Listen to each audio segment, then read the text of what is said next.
Skylight might be your downside in your lighting setup. And in today's video, we are going to see different approaches in the skylight and know the pros and cons of each one and how to deal with it. So to start here, actually in this scene, this has been done in a free live session before in our community, and you can get the full record of it by just joining the community and ask for it. So first of all, what actually Skylight is? Basically, to understand the Skylight even more, we need to first start with a chrome ball. So I'm going to create a sphere here and assign a chrome ball material on it, because we will need to see the reflections, as basically the skylight is our reflections, and that adds the ambient lighting of our scene. And if I tried here to hide all of my lighting actors, including the directional light, the fog, the post-process, the mesh or the sky mesh, we can see now a completely black scene, which is kind of expected actually, because now the skylight is trying to capture something that is not existing in our scene, because it's using an option called real-time capture. But to understand it more actually, basically the skylight takes whatever around it, captures the data from it, even if it's colors, intensity, or brightness, and then reproject these data in the environment. So that's how you get this ambient lighting effect. And actually, if I don't have this real-time capture, which we will go into it later, and I have a different type of capturing by using this option, it's called source type. So source type, basically it's using even the sky or anything around it in the environment, or it's using a specific texture that is assigned to it on its own, so it doesn't depend on the environment. So if I change it this one, this source type, and selected any texture cube here, get back to the lit view, I now can see some light here, but I need to change the intensity. Let's try something like 100. So now 100, I can see some reflections, but it's not working correctly because I'm using Lumen Reflections and Ray Tracing Reflections. So I need to go in my post-process volume just to ensure that my reflections are working as expected. I need to turn off Lumen Reflections and turn off Lumen Global Illumination. So here it's reflections, as you can see now. So that's actually the texture that the sky is capturing. And if I changed it to something else like this, it will be visible on my chrome ball, and any other texture, it will start to be visible even more, as you can see here. And if I change the color, it will project the colors of it on the environment. Let's try even higher brightness. It will add more ambient lighting. So actually this ambient lighting is getting projected from this cube map. So the source type here defines which method or which way you want the skylight to use to project this indirect lighting data. Basically, it's better to use the sky around it or the environment, so that will give you better and more accurate reflections in your environment. But if you wanted to use a cube map, for example, the best option, in my opinion, will be to use a texture that is not having very high bright spots, because that will affect your meshes, especially in distance. You will see weird bright spots and others will be in dark. So try to use more like overcast textures or like neutral textures in general. So let's try to see if there is any good texture here. Let's see this one. Yeah, as you can see, it's quite different. And as I mentioned, as you can see, this one is very, very high. And if I try to see it from detail lighting, as you can see, this is very harsh and others is not. So the texture affects your skylighting a lot and you might not notice it. If I undo all of these options here, let's try to have a better skylight and get back to our post-process volume. Ensure that we don't have lumen reflections or lumen GI, so we can visualize our sky or our reflections in a better way. So let's keep them off, get back to the skylight, turn off real-time capture, and now we should see something good.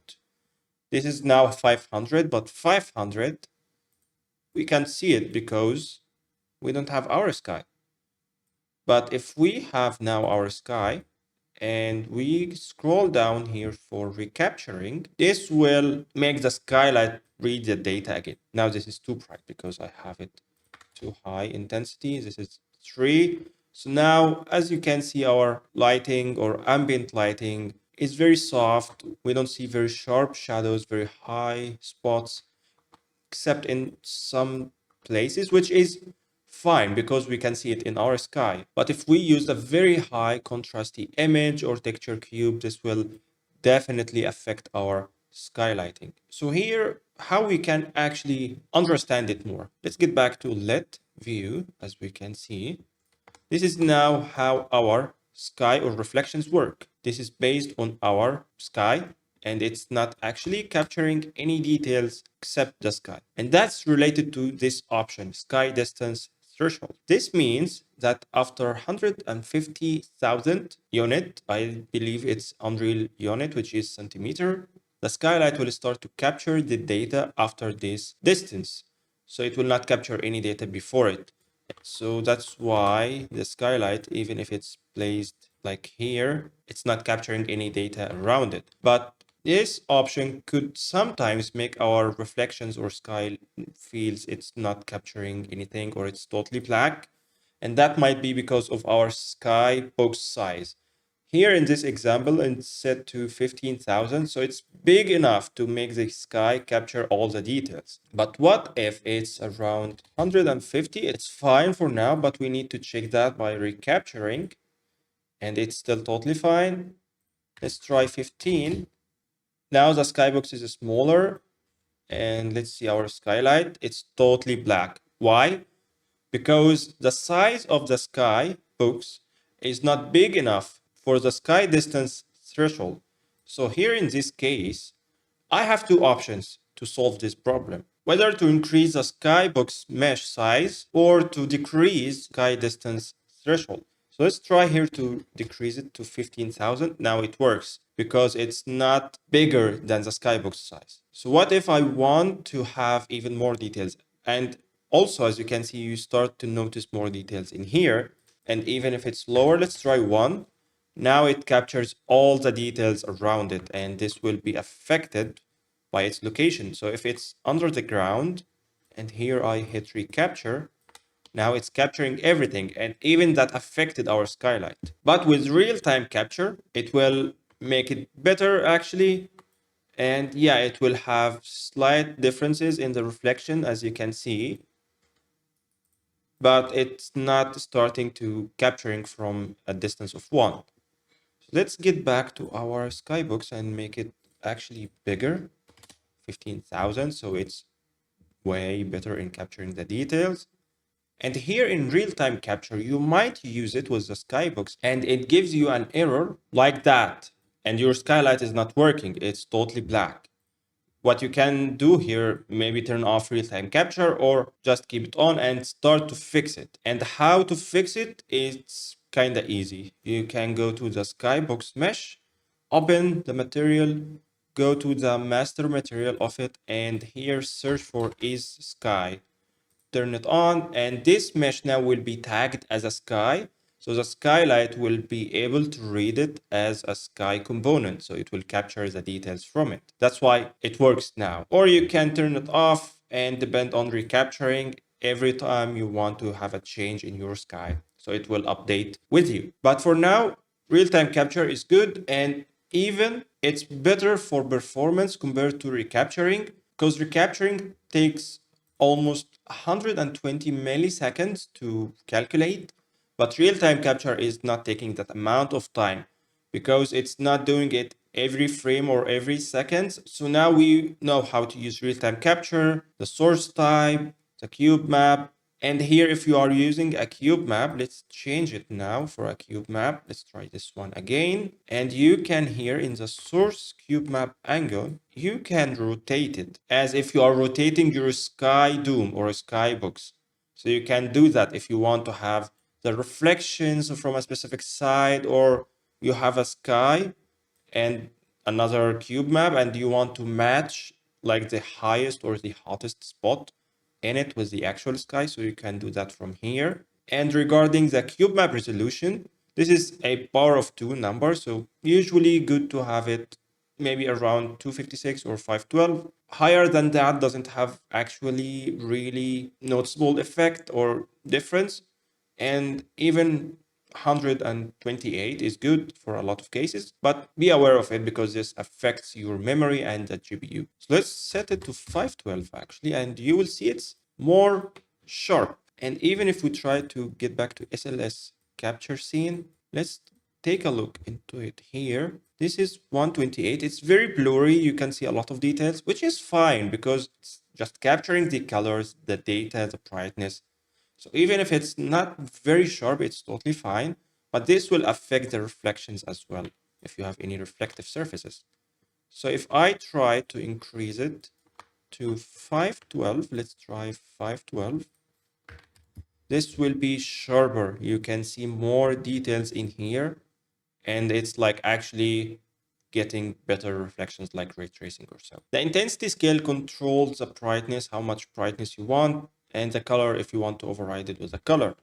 But the most important options here, there is lower hemisphere solid color. If you unchecked it, notice what will happen to this side of the sphere. It will capture the sky again, but that will add more indirect lighting and will make your scene looks flat, especially for interiors. So it's not really recommended in a lot of practices to use this option.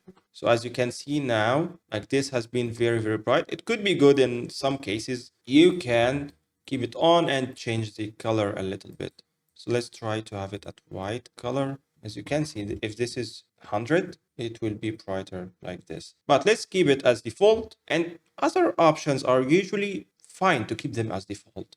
It's not about getting in each option here and change it. It's a matter of understanding which capturing method you want, and if you are going to use a cube map, the intensity, the resolution, the color, and usually if you are working with physically based lighting, maybe the intensity scale in a lot of cases it could be set to 1. So it's taking the actual brightness of the sky, but increasing it, meaning it's increasing the amount of reflections and it's like 3 times brighter. So it might be good in some cases to have brighter indirect lighting or ambient lighting overall. So intensity scale could be a really good option to make your scene looks better, but don't overdo it and don't make it too dark or don't make it too bright. It's just a balance here, and maybe just slight color or tint to art direct it and make it slightly better. And here in the mobility, nowadays we are using movable because it calculates or adds better distance field ambient occlusion. But if you are using Lumen, this will be calculated automatically, so you don't need to take care about it or pay a lot of attention for it to have a good distance field ambient occlusion. Lumen does all the work on its own. And as I mentioned, the physically based lighting, if you want to know more about your setup for the sky, for directional light, for the fog, feel free to check this video so you have a more insight and deeper look about this setup. So actually skylights, in a lot of cases, they are not taking a lot of interest, but it could draw in your scene, or it could make your scene much, much better or very bad, flat looking scene, or it's very bright, it's very bad with the shadows, where's the light, all of this stuff, or it's very, very dark so that you cannot see anything in it. So Skylight is really important, and there is no one way to work with it and to have a specific setup that works for all scenarios. It really depends on your scene, your sky, the way that you are working with it. If you are working with PBL setup or just regular setup as you want, if you are working with a sky like this, if you want to have a cube map, each one has its own pros and cons, but there is nothing that is one way to go with it or this is the best option for it. And this is important to understand how to make your skylights perfect, how to visualize them, how to debug them.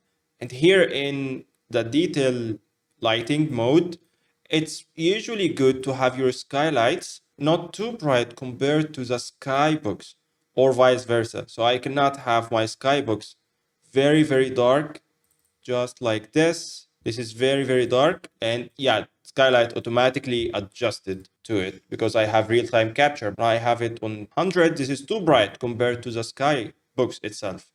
So I have to balance them to have a good looking lighting. And it does make sense. So if I have it here on around 6000 and my skylight, if I hit recapture, this will be 6 times brighter. But if I have it on 1, this is too dark. And the difference is here between this object or this part compared to the sky. There is a noticeable difference between them. So I have to take care that my skylight is not very bright or it's not very dark. The detail lighting mode, in my opinion, is the best view mode that you can calibrate or see how your skylight is working compared to your sky, because you can see textures in here or a lot of like things that is going on and distracting you from comparing and visualizing the lighting. So you can use this view mode or just lighting only to see how it looks and start then make it brighter or darker based on your art direction, your game, your project. So in this case, in my opinion, it looks good,